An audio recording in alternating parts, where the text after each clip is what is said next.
Welcome. I am your host, and this is the Unanswered Questions Podcast.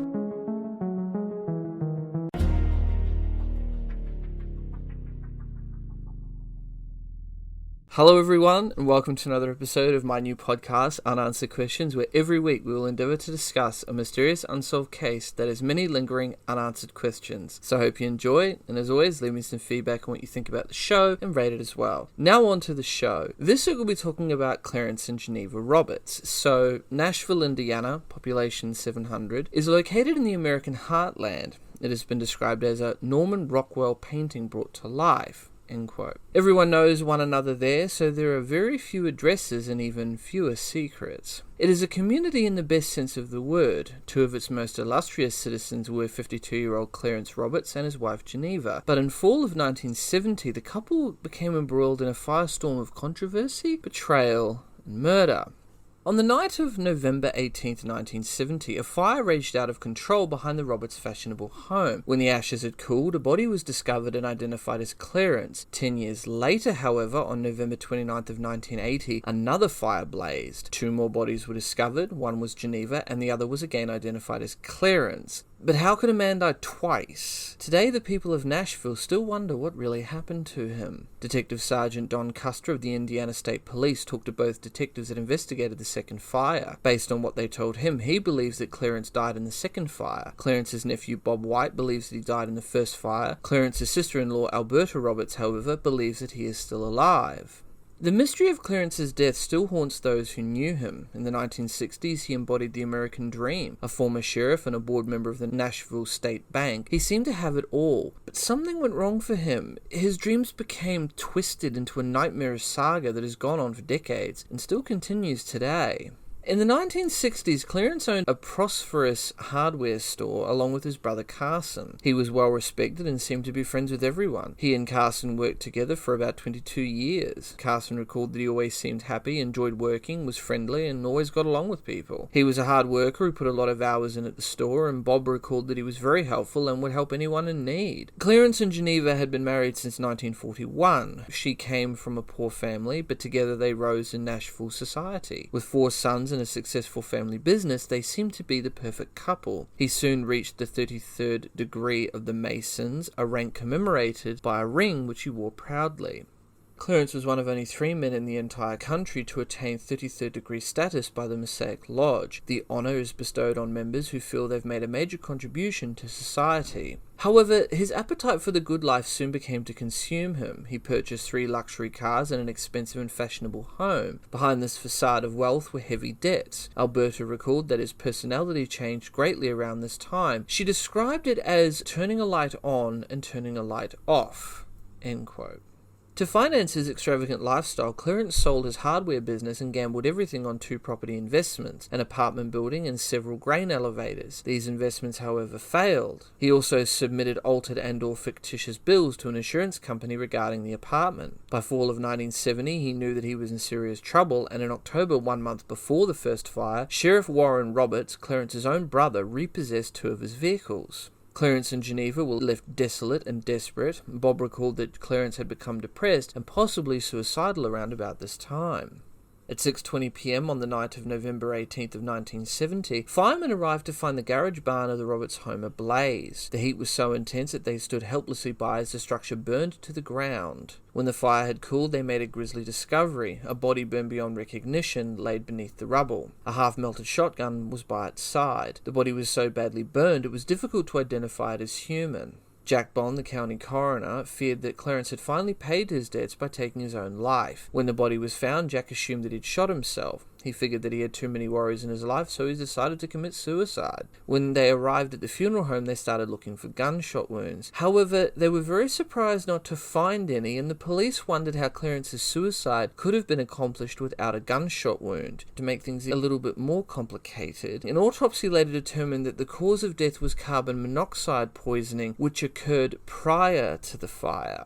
Detective Don Custer sifted through the derbs, and hidden in the ashes he found Clarence's masonic ring. Despite the intense heat, it was virtually undamaged. It was still in excellent shape and did not appear to have melted. He did not believe that the ring could have withstood the heat of the fire without having any damage to it. He believed that it was planted. However, this was only the first of a series of very unusual discoveries. For example, investigators learned that only months before the fire, Clarence had purchased several insurance policies on his life, totaling close to $1 million. The policies named Geneva as a beneficiary, and he also told a friend that he had more than $100,000 in a Swiss bank account. He even showed the friend his card for the account. In addition, a test showed that the body found in the blaze had type AB blood. Clarence's blood type was B, based on records from the US Army. If the body was not Clarence, then who died in the fire? On November 17th, 2 days before the blaze, Clarence was spotted in a bar in the nearby community of Morgantown, also in Brown County, befriending a vagrant. The man was described as about 5'7" to 5'9" and was about the same age as Clarence. The two were together, but Clarence apparently did not know his name. He told the man he had some odd jobs at his home that needed done. The man agreed to go with him. As they were leaving, the man collapsed from some unknown cause. Clarence said that he would take the man to the hospital. Detective Custer later checked all of the hospitals within a 300-mile radius and found that the man had not been admitted to any of them. Two theories divided Nashville.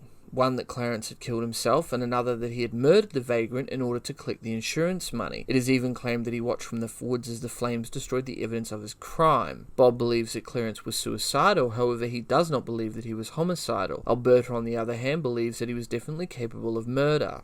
Clarence was either dead or missing. As a result, Geneva was left alone. Her fortune changed dramatically from riches back to rags. She was forced to move to an old home on Roberts' family property on the outskirts of town, and her claims to the insurance money were repeatedly denied. The reason for this was the life insurance company cited several reasons for suspecting the body was not that of her husband, one being that the blood type of the victim in the fire differed from what was on file with the Army for Clarence. She also tried to have Clarence declared dead, however the judge denied the request, citing insufficient evidence. She was not alone in maintaining that Clarence had died in the first fire, however, because Dr. John Pless, a prominent pathologist, agreed with her. In 1978, attorneys came to him to review the reports of the experts who had examined the evidence. Through this process, he proved to himself and several others that the body found in the garage belonged to Clarence. Dr. Pless testified at the civil trial against the insurance companies that he felt that it was highly probable that the body was Clarence's. Despite his testimony, Geneva lost all of her appeals. Dr. Pless felt that those on Geneva's side were decimated emotionally by the judge's ruling. Dr. Pless could not understand why the judge had made the ruling, and the denials took their toll on Geneva. Withdrawing from her friends and neighbours, she became the subject of local gossip, but not without reason. In order to make ends meet, Geneva had to take a job in the kitchen of the local Howard Johnson's restaurant. Then the rumours began. Local shopkeepers said that they had sold her large quantities of beer. This was surprising for one very interesting reason, considering that she was a diabetic and seldom drank beer. Some said she was not alone, and neighbours began to report seeing someone on the grounds of her home. Detective Dave Anderson developed information that a man had been seen behind her residence. The man acted very strangely and never let anyone get close to him. He would always duck away from them and head back towards the home immediately. Geneva would then go on to deny it when asked who her visitor was. She never let anyone in the house, and Geneva, not known to drink, was seen buying large quantities of beer on occasion, as I stated before. Detective Anderson and several other officers set up surveillance of the home. They were there for approximately 3 days and nights. They photographed everyone who came and went in and around the home. However, they never saw the man. Despite this, they believed that the man was Clarence. They speculated that he had ran out of places to go and decided to come back and stay with Geneva. A local reporter, Helen Ayers, had grown friendly with Geneva, and Helen felt that she was hiding something or someone. Helen visited the home on 4 different occasions. Geneva always met her on the back porch and never invited her inside. This was especially strange because it was a common courtesy in Nashville to invite someone inside when they came to visit. Helen suspected that a man was living there with her. Helen interviewed Clarence's sister, who lived in the adjacent yard. She said that she could hear Geneva talking to a man, although surprisingly she said that it was not Clarence's voice. Nobody knows for certain what Geneva was trying to hide, or whom. There apparently was one neighbour that told police she could hear Geneva and a man having heated discussions, but that the voice she heard did not belong to Clarence. According to the Roberts family, there was a man who lived with Geneva on and off throughout the years after Clarence had died in 1970, but they reportedly never met him and did not know his name. Her reclusive life went on uneventfully until the night of November 29th, 1980, when her house caught on fire. Detective Anderson arrived at the scene soon after. The fire was still burning very intensely at the time, and after the fire was extinguished, he stayed behind, curious as to what he would find. The house had been totally demolished, and sifting through the ashes, searchers found Geneva's body. They removed it and sent it to the funeral home. Hours later, they made another shocking discovery, a second body in another part of the house. When Dr. Pless reviewed the chest x-ray of the body, he immediately recognized it as belonging to Clarence. The body soon positively identified as his. Dr. Pless and detectives had the difficult task of telling everyone that Clarence was dead for the second time. The second fire was a clear-cut case of arson. Detectives could clearly follow the burn patterns from Geneva's bed into the adjacent room where Clarence's body was located, and then down a hallway and out the back door of the house. Based on the evidence, they determined that Geneva had been murdered. They are certain that turpentine was used to ignite the fire, however they do not know who started it, Clarence or a third party. Detective Anderson believes that a third party was responsible. Investigators had no clue as to who set the second fire, but they believe that they have identified the victim. Detective Anderson is convinced that the second victim in the second fire was Clarence. Dr. Pless is also convinced of that based on the medical evidence. He now believes that a vagrant died in the first fire. Bob, however, does not believe that the victim in the second fire was Clarence. He and Carson believe that the victim was the unknown man that had been seen at Geneva's house. Today, in Greenlawn Cemetery, the mystery of the Clarence Roberts lies buried, still defying explanation after decades. Who was the man in the first fire? Who set the second fire and why? Who was the mysterious figure seen at Geneva's house, and why does she hide his identity? And the key question, where is Clarence? Is he in the grave of the 1980s victim? Some family members are doubtful, and they protested when a headstone with his name was put in place. However, whoever it is that rests beneath this Midwestern earth will never tell his tale. Now we get into the suspects in the case. So, regarding the first fire, it is believed, or it was believed, that Clarence either committed suicide or killed a vagrant and set him on fire in the garage barn. He had been seen with a vagrant in another town shortly before the fire. His masonic ring found in the ashes of the garage did not appear to have been damaged by the fire, and furthermore, blood tests indicated that the body had type AB blood, while Clarence had type B. Other evidence indicated that Clarence was not the one killed in the first fire. A tooth discovered near the body was identified as a lower right second molar. Clarence's lower right second molar had been removed several years prior to the fire. His cousin Charles reported seeing him less than half an hour prior to the fire. He was wearing a solid blue shirt at the time. The body was later found with a brown plaid shirt. Witnesses reported that the vagrant was wearing a brown plaid shirt. Witnesses also said they saw Clarence and the man together on 2 occasions before the fire and the day of the fire. An autopsy determined that the first victim died of carbon monoxide prior to the start of the fire. The bank later repossessed Clarence's truck. They discovered holes in the exhaust system, apparently made by a hammer or similar instrument. Evidence also indicated that Clarence was still alive following the first fire. Several witnesses reported seeing a mysterious man at Geneva's home throughout the 1970s. Insurance investigator William Mitchell received reports of Clarence living in New Mexico, and West Germany. Robert Hillenberg, a former Nashville resident who moved to New Mexico, reported seeing him in Las Palmas, Mexico in 1975. Other acquaintances reported seeing him in various locations in 1972, 1974, and 1975 respectively. In regards to the second fire, there are several possible theories. One is that Clarence murdered Geneva and an unknown man before setting the house on fire and fleeing. Another theory is that Clarence and Geneva committed suicide together so that their children could cash in on their life insurance. Yet another theory is that Clarence killed Geneva and then committed suicide or died accidentally. One final theory is that Clarence and Geneva were killed by an unknown third party. Investigators looked into the possibility that Clarence had help either with his apparent murderous schemes or while he was on the run. However, in 1983, a Brown County grand jury declined to charge anyone with helping him. Authorities are certain that the second body found in the second fire belonged to Clarence. X-rays and dental records from Clarence matched the body. In regards to the 1980 fire, a grand jury determined that Geneva was either murdered or passed out from the alcohol consumption or a diabetic coma, and that Clarence died accidentally while setting the fire. They believe that he passed out either from alcohol consumption or from the fire's fumes. His blood alcohol level was 0.2, while hers was 0.3.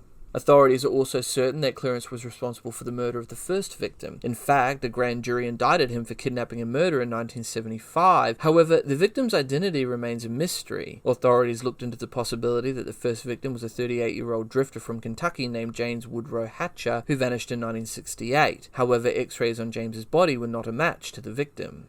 As far as the Roberts family, they believe Clarence Roberts died in 1970 and that the body found in the 1980 fire was an unknown man. The authorities believe that Clarence did not die until the 1980 fire and have no idea who the man was that perished in the 1970 fire.